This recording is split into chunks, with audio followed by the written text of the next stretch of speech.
Ladies and gentlemen, please take your seats. You know, you can never really walk a mile in someone else's shoes until you get a sense of where they've been. And if you're within the sound of my voice, that must mean you are in the seats with once more. As always, my name is Dave Voigt, and I'm the host of this podcast where we sit down with a wide-ranging variety of industry professionals, and we pick their brain about current projects, state of the industry, how they got started, and so very much more in a light and in a conversational fashion. And if you like how we do things around here, I'm going to go out on a limb and assume that you do, because, let's face it, you're listening right now. You can subscribe. Please subscribe to the podcast. Give us that old like and subscribe. Give us the old 5-star rating. Yeah. No, do that. And plus, we archive every single one of our episodes over at our In the Seats YouTube channel. So if you can find us over there and give us a like and subscribe there as well, we would absolutely appreciate it. Also, don't hesitate to check us out on social media. We're on Facebook, we're on Twitter, and we're on Instagram at, well, you guessed it, we're at In the Seats. With all sorts of fun updates, and finally, and I say it a lot, but it's true, it's the most important. Please pay us a visit over at In the Seats, intheseats.ca, for all the latest and greatest from the world of film, television, basically the moving image at large. Because, you know, if we like to write about it and talk about it, and we love it when you come by and read about it and listen about it. So please pay us a visit.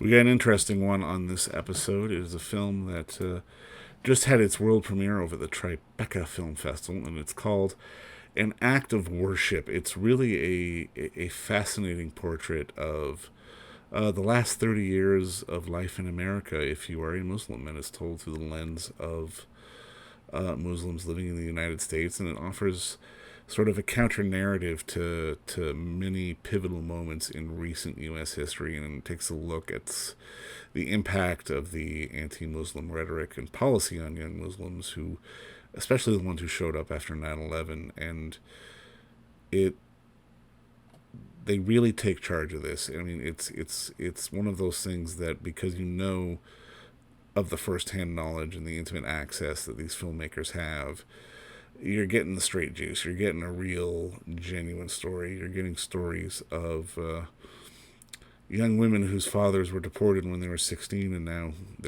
who's a community organizer, and then, someone from the Sudan who's struggling and living in, Michigan, and she feels compelled to advocate for her community while struggling about expectations, which everybody struggles with. And then there's a civil rights lawyer in California who's a mother, but is so conflicted between caring for her 3 young children or spending as much time as she possibly can to fight for change in a positive way. It's a harrowing movie. It's a movie that really shows the problems and sort of the depth of the unnecessary and unfortunate hatred that is so prevalent throughout our world. And it is from a young Pakistani American filmmaker called Nausheen Dadabhoy. I apologize if I mispronounced that wrong, but she does a really great job here, and we had the unique pleasure of sitting down and talking with her about sort of the inspiration for the film and so very much more. It's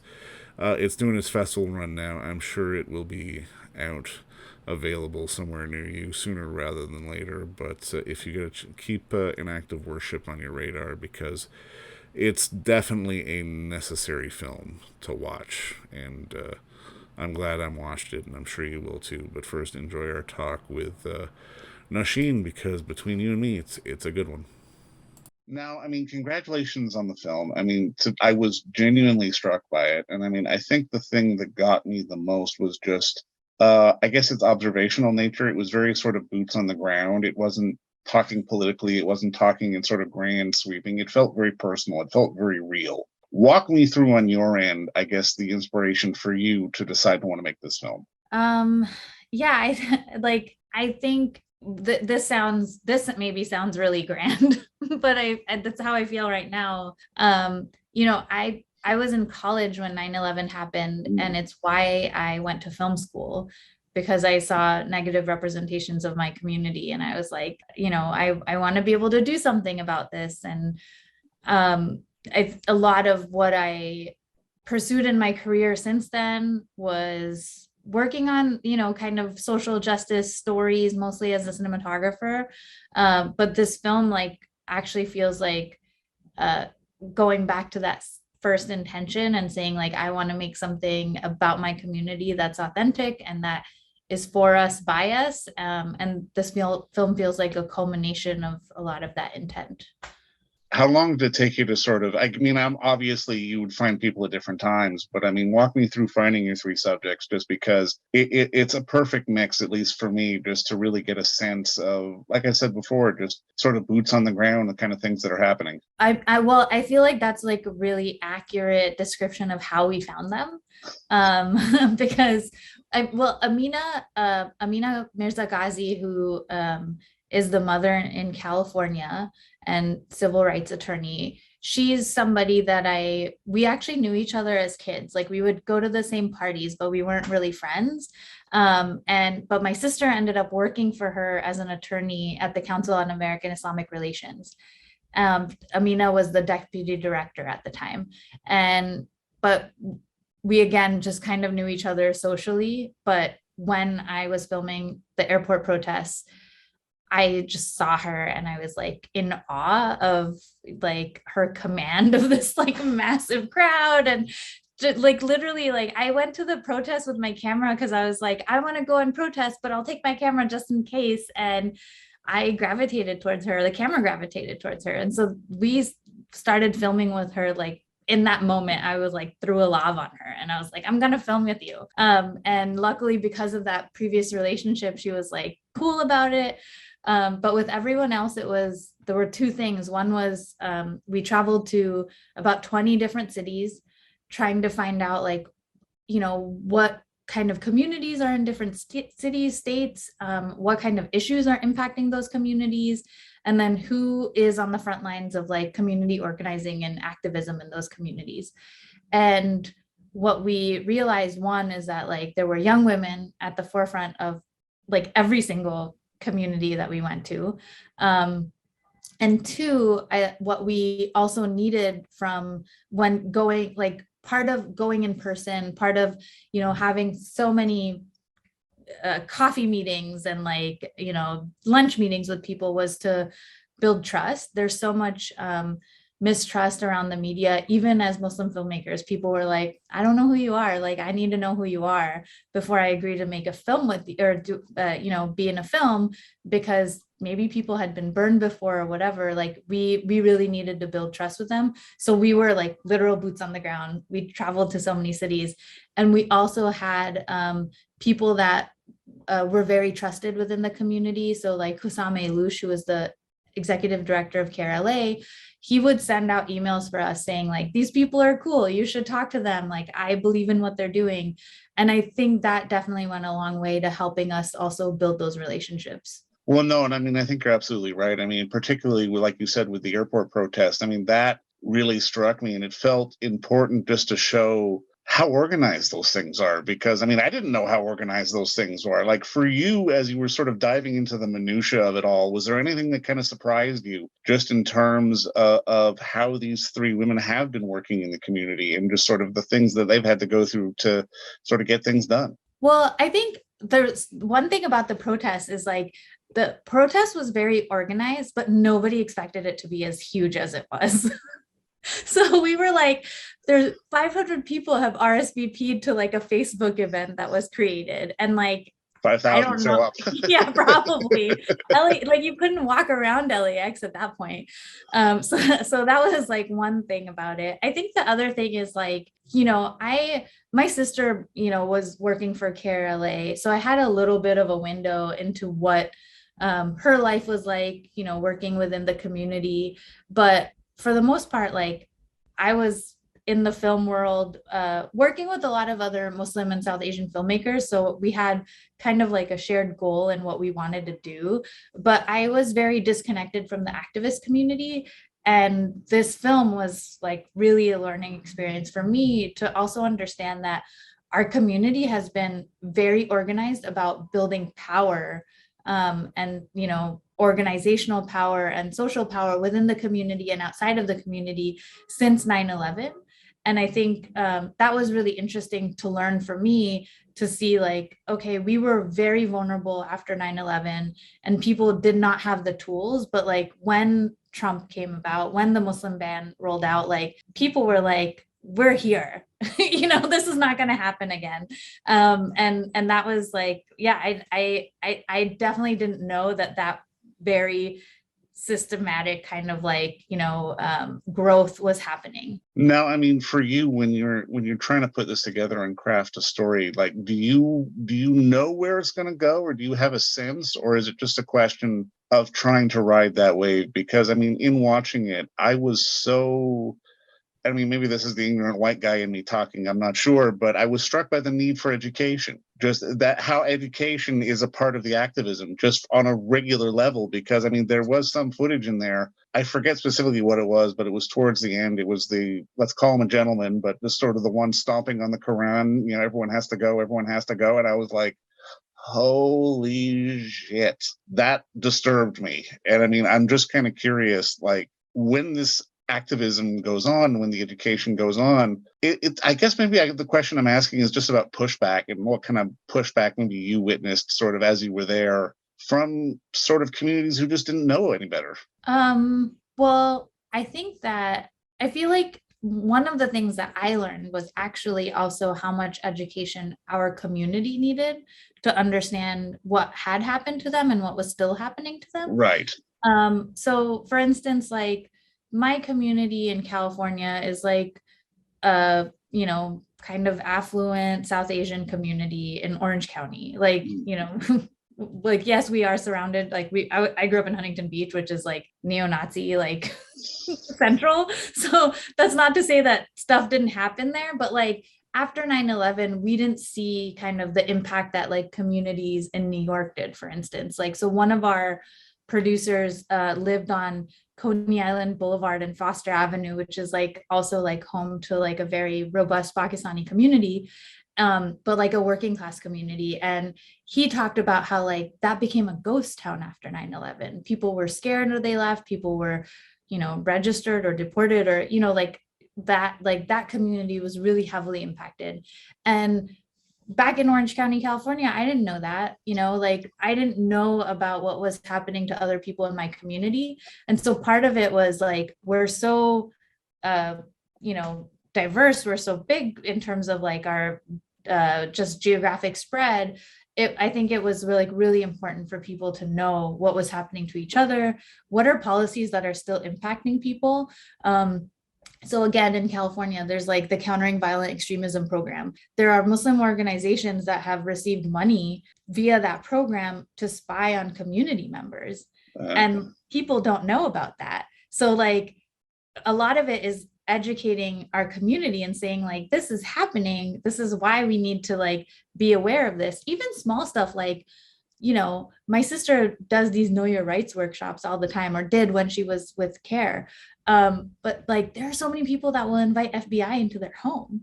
So like knowing that like, you don't invite FBI into your home, like there, like Asia Bundawi's film, The Feeling of Being Watched, they had a little slogan like no shy for FBI. Like, yeah, you don't invite them in for tea. Like, this is like these are like real things that I felt like our community needed to understand. Because the guy who was stomping on the Quran, who I was the one that filmed him, by the way, like, oh wow. yeah, this film is not for that guy, and I don't think I'm gonna reach him.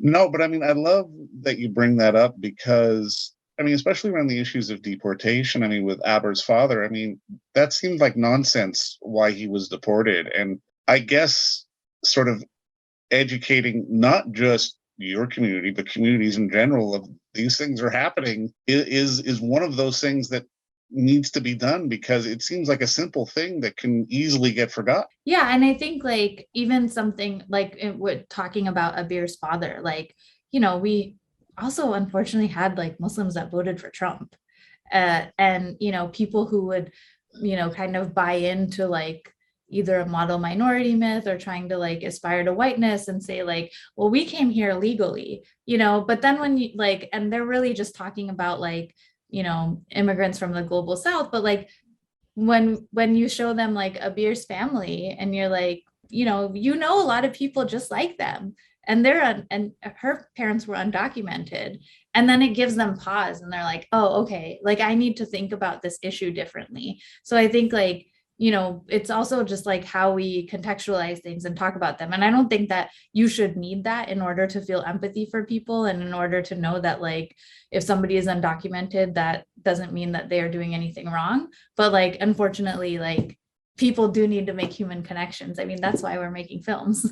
No, for sure. No, absolutely. And I mean, something else I appreciated about the film is just that obviously your three subjects they're all women. They're all very strong women. But I mean, I'm curious, in the activism community, is there more impact when the message comes from women? Like, I'm curious to understand sort of the translation thereof, because I mean, it almost kind of feels to me that if a man was doing activism, it would still work, but it would come off differently.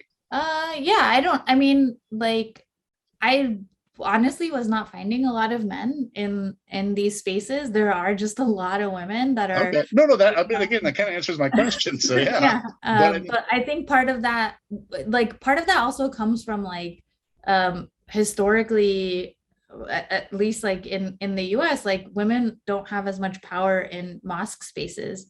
So how do you create another space where you can, one, take care of your community, and also like have an active, powerful role? Like, that's not to say there aren't women in leadership in mosques, but like for like whenever we needed to film at a mosque, I can tell you like 9 times out of 10 I was reaching out to like a brother and right. not a sister. No, I understand that for sure. But I mean, I love how the film does try to give a very personal and very sort of sweeping, I mean, sweeping's an overdone word, but just especially sort of life post 9/11, post, after 9/11, and just sort of, I really felt like the film very clearly showed the shifts. I mean, the shifts have always been there, but there was obviously a trigger for people to start showing those shifts, be it 9/11 or Trump getting in. I mean, for you, how conscious were you as a filmmaker to sort of have these arcs to show sort of very specific pivot points of, yes, there is Islamophobia, and yes, these things are happening every day, but when this happened, okay, maybe it got a little more. When this happened, maybe it got a little better, kind of thing. I mean, our timeline was very intentional, and we spent a lot of time kind of zeroing in on what years to focus on. But like, one of the very first things we did was hire a researcher who made like this massive timeline of like events that was like going again all the way back to like the 70s and the Iran hostage crisis, like to present day.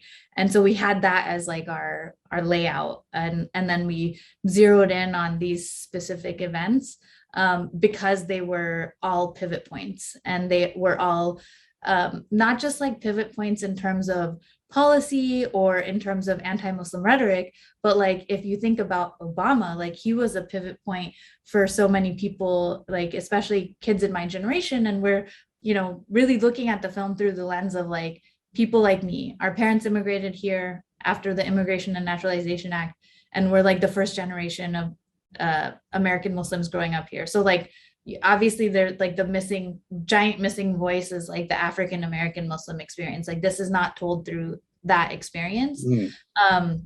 So I definitely don't want to say that it like covers everyone. It doesn't.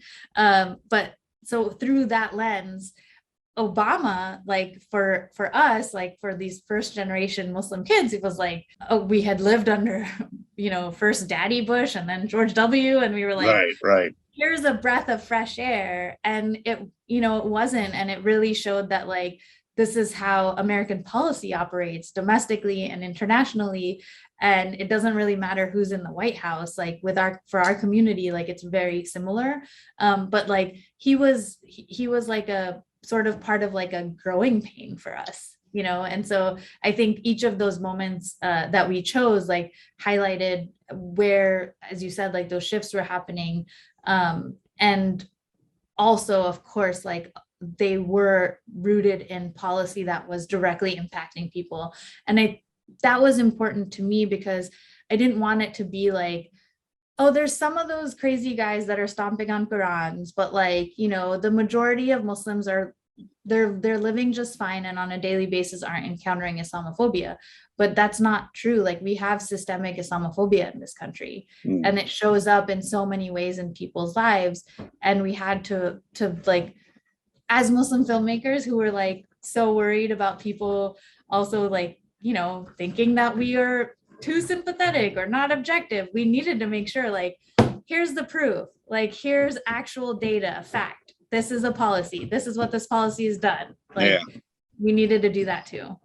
No, and I mean, I think you perfectly encapsulated that moment. I think it was just, it almost felt like a throwaway moment, but someone saying, "Oh, I'm a Mexican Muslim, I'm Trump's worst nightmare." I mean, that was just a fantastic line that really hammered home sort of the flaw of these policies that have existed for far too long. And I mean, I'm just kind of curious, as you've been into this and as you've seen it and as you've lived it, is there a way collectively we can push past it, or is it just a question of incremental education and getting more people knowledge to stop to stop the phobias of the world, as it were? I like personally, like I really made this movie for my community and for them to think about like, how can we push past it? And part of that is, I think, like I said, like there's the education piece of it.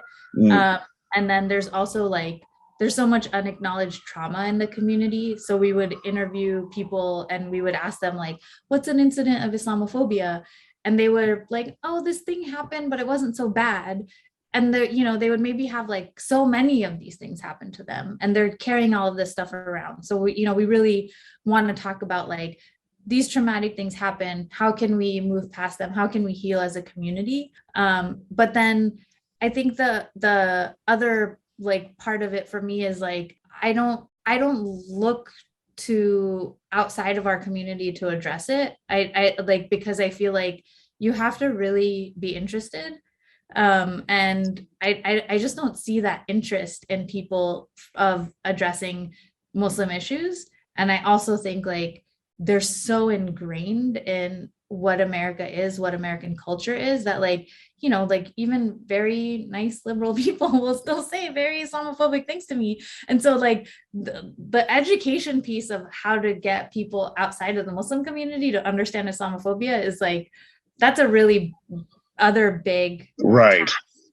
And somebody else is doing that work, and like, God bless them for it. I want to like help my community. No, but I mean, I think you're right, because I mean, talking about it takes away the power of it, which I've got to imagine slowly but surely, like you said, helps to push past. I definitely think so. I feel like, so we have an impact campaign that we are really excited to launch after Tribeca, and it's focused on healing for our community. And it's storytelling through healing. So like the film for us, the way we conceived it is it's recontextualizing the last 30 years.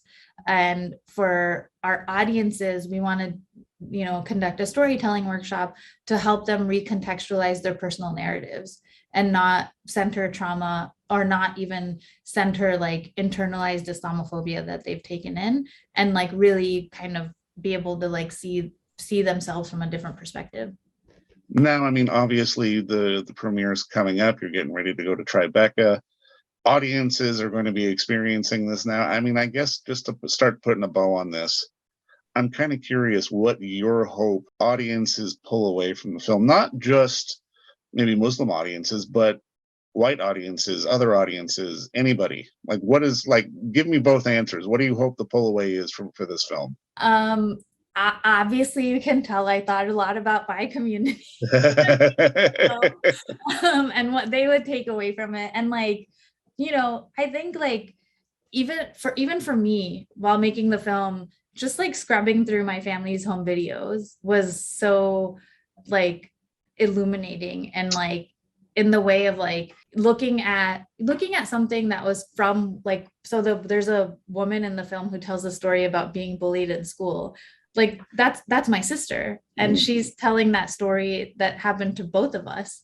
And looking back at footage from that time, I got to like recontextualize what my childhood was, watching my home videos again. Mm. So I want that for Muslim audiences to, like, be able to see their truth reflected on the screen, to be able to, see the beauty of our lives here. And I think find some healing in seeing that our story told a little bit differently.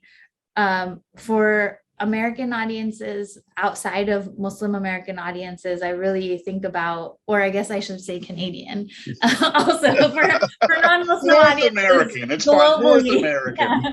Yeah. Um, I hope that the film just like opens a window. And I think, like, one of the interesting things for me when pitching the film was like people telling me how they never thought about what the Muslim experience was on 9/11, like on the day. And so I hope that the film opens up that window for people to just be like, oh, I wonder how they experience this, or like kind of just to maybe open the window for curiosity. And maybe that's what's needed to have like a deeper conversation, but like just for people to start to be curious first. No, and I mean, I think you're right, because at the end of the day, we all have our own distinct and important communities, but they all coexist in sort of the bigger community of humanity. And if we all sort of respect each other's little communities, then the bigger community will be a stronger place. And I mean, I think your film definitely opens that window and gives us a little hope to try to do that. And just, thank you for the work, and good luck at the festival, and thank you for the time today. Thank you so much. And don't forget to visit our friends over at Bay Street Video for all your DVD, Blu-ray rental, or purchasing needs this summer, as they are still open for curbside and some mailing delivery as well. Over at 1172 Bay Street, Toronto, Ontario, Canada, you can give them a call at 416-964-9088. That's 416-964-9088. Or send them an email at baystreetvideoto@gmail.com for any of your DVD and Blu-ray needs.